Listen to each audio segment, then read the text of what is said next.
Same groove. Do it again.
Now, that's something obviously totally different than what y'all been playing on a tune altogether, right?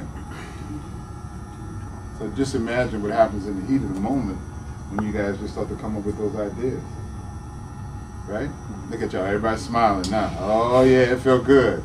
Yeah, why you stop us, man? He's over here reluctant, you know, he's like, he's over here grooving and stuff. He's trying to act like he ain't getting to him, you know. No, man, no, man. Right?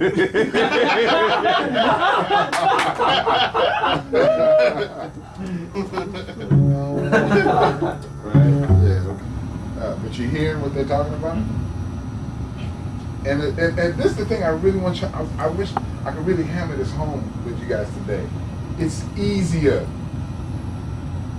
To me, it's much easier. Because you don't have the responsibility of trying to create a different thing for every measure damn thing. You know what I'm saying? Once you set it up, let it go. It'll be fine. Just let it go. Just trust it. Trust it. You know? That's what my man was telling me this morning. Talking about my jab. He said, trust it. Trust it. Just trust that it'll be there. And if you trust that it'll be there, it'll get into its own thing. Because I'm making you guys, I'm harnessing you down right now to play the groove, right? But we all know once you do that, you get into the groove, get into a performance on a gig, you'll play the groove, then everything else is going to start to come back too. The interactions and the listening, going in other directions and all of that stuff, you know? But this is the way you should practice for a little bit. In that rhythm section, you guys should do this because you're going to have to learn how to do it like real quick. All right, so now let's try one more time. You start this time. You start to do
because that groove had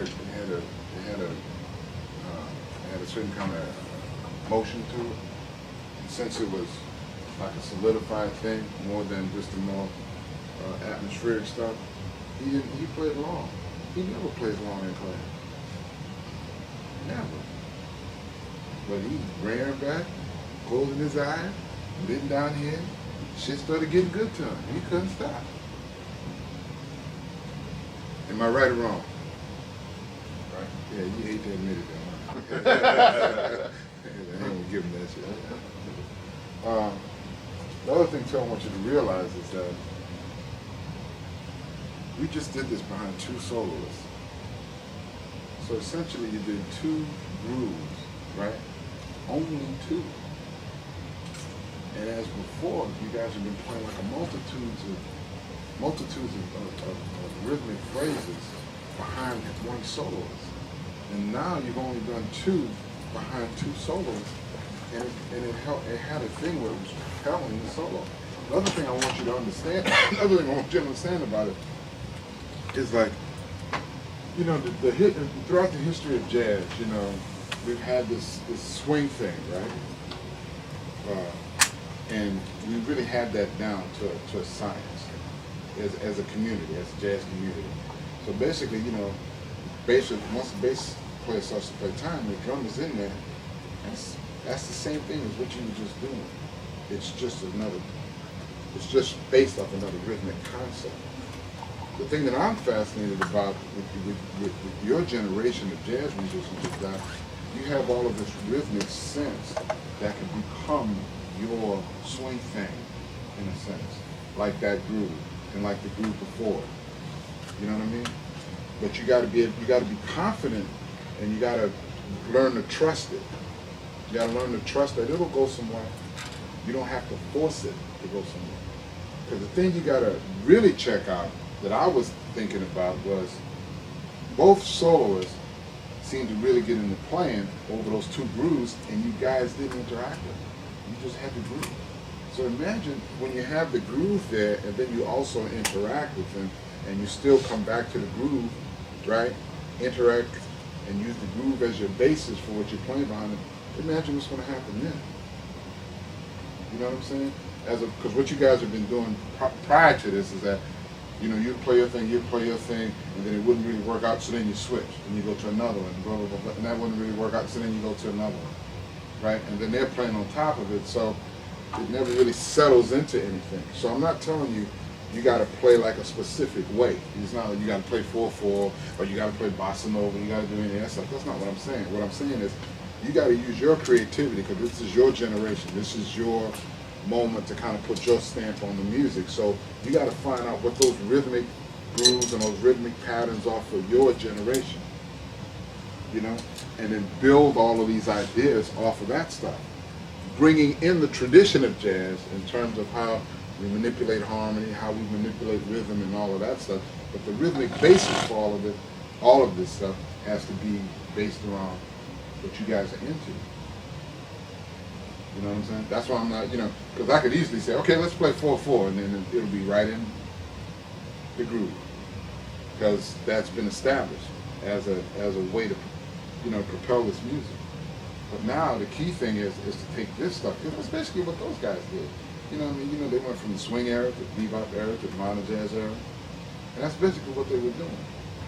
You know, but now you guys have an even more complex task ahead of you, because you guys have this strong rhythmic sense of playing odd meter stuff and then playing against the time and doing all of these things a lot of those guys weren't doing, right?